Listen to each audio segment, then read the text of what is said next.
Today marks exactly 1 month since 7-month-old Emanuel Haro vanished from his mother's care in a Yucca parking lot. Days, 4 weeks, a full month of unanswered questions, unanswered cries, and unanswered pleas for justice. The grief surrounding this family is profound, and the local community continues searching for understanding. Our team conducted thorough on-the-ground research in the Haro neighborhood. We spoke to neighbors, local residents, and a family friend who lives just steps away from the Haro home. This friend has observed the family closely for years and shared details that have never been reported before. These are first-hand accounts, not online rumors or hearsay. Through our investigation, we learned a troubling truth. Emmanuel and his siblings were not born in hospitals, but at home. Their births were never officially registered. No medical professional ever saw them in a formal capacity, and child services were unaware of their existence. In the eyes of the system, these children were effectively invisible. This secrecy has profound consequences. When a child exists outside official oversight, questions of safety, protection, and accountability become urgent. Today, we bring you the truth backed by our investigation, evidence that will form part of the upcoming court hearing scheduled in just 2 days. Emmanuel's story deserves to be heard, and this is where we begin uncovering it. The family friend we spoke with lives extremely close to the Haros and has observed their household for years. He described patterns that most neighbors never noticed. He explained, the children were rarely seen by anyone outside the household. Births happened at home quietly without anyone else knowing. There were no official registrations. Doctors never visited. Child services were never involved. In the eyes of the authorities, these children simply did not exist. I watched Ed over time, and it became clear that if something happened, there was no safety net in place for these children. He shared that the family maintained strict routines inside the house. Interaction with neighbors was minimal, mostly greetings from a distance. Children were seen playing occasionally in the yard, but those sightings were brief and inconsistent. The adults often appeared cautious and deliberately private, reinforcing the idea that the children were kept shielded from public scrutiny. Our team documented these observations carefully. They are part of the evidence for the upcoming court hearing and illustrate the long-standing environment of secrecy surrounding Emanuel Haro. Emanuel Haro's disappearance highlights a troubling reality: a child living in near total isolation, suddenly gone without anyone outside the household fully understanding his life or well-being. Neighbors told us that Emanuel's routines were largely confined to the home. He was rarely seen outside, had no documented medical visits, and had minimal contact with the community. The lack of records, oversight, and visibility created a perfect storm where a child could disappear without immediate notice. This isolation raises crucial questions. How could a child remain invisible to the system for so long? How did the oversight failures allow this to happen? Our team carefully mapped out sightings, timelines, and accounts from neighbors to better understand Emanuel's daily life, building a clearer picture of how he was, shielded from the outside world. Our investigation revealed that Rebecca, Emanuel's mother, played an active role in maintaining the household secrecy. While some may assume she was powerless, evidence suggests that she helped keep the children from public view. Neighbors recalled that Rebecca rarely allowed outsiders into the house. Her movements outside the home were limited and controlled. While it is difficult to know her motivations fully, this secrecy placed Emanuel in a vulnerable position. Questions remain. Why did the secrecy persist even when it potentially endangered Emanuel? Why weren't authorities contacted sooner? These questions are central to understanding the family dynamic and will be examined during the upcoming court hearing. The suspense builds with every detail uncovered. The more we learn, the clearer it becomes that Emanuel's disappearance occurred within a web of secrecy that demanded attention.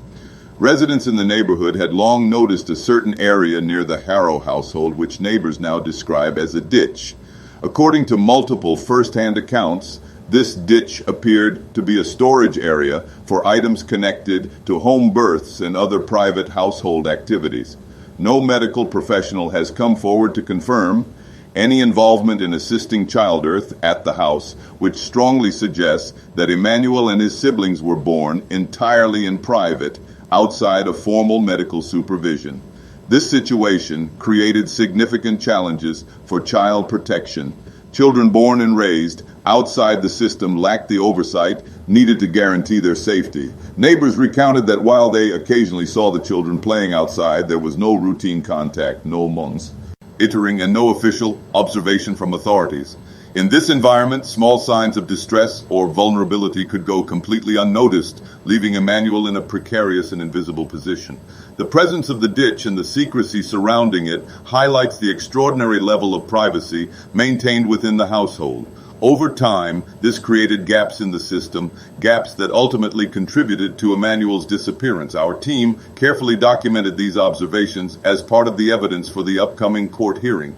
On the same day Emanuel was reported missing, the 2-year-old sister was mentioned publicly for the first time. Neighbors had seen her before, but until that day, her existence had never been officially acknowledged. Authorities confirmed that Emanuel had already been missing before the public announcement, raising questions about why information was disclosed when it was and why it had been withheld earlier.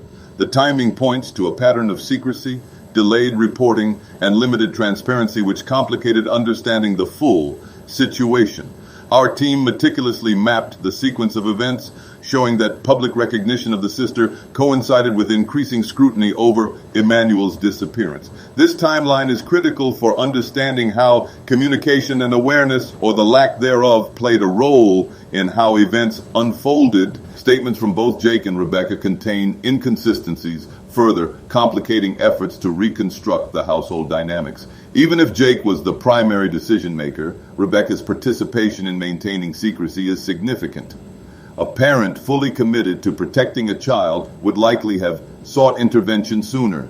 These contradictions emphasize the need for careful scrutiny by authorities to ensure children's safety and accountability.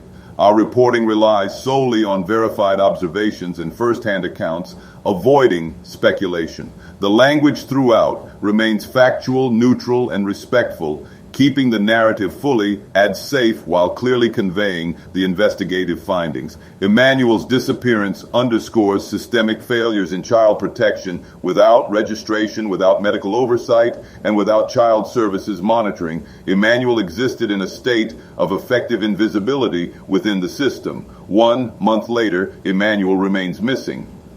The combination of household secrecy and oversight gaps contributed directly to the situation.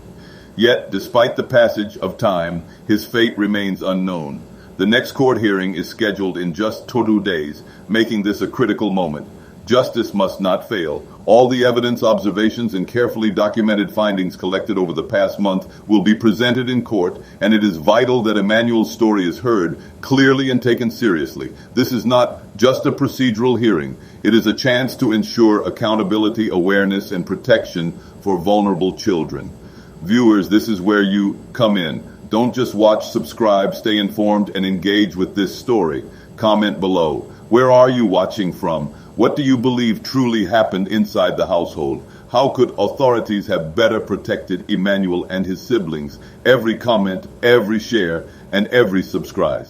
Petition helps ensure that Emanuel's story reaches far beyond his immediate neighborhood.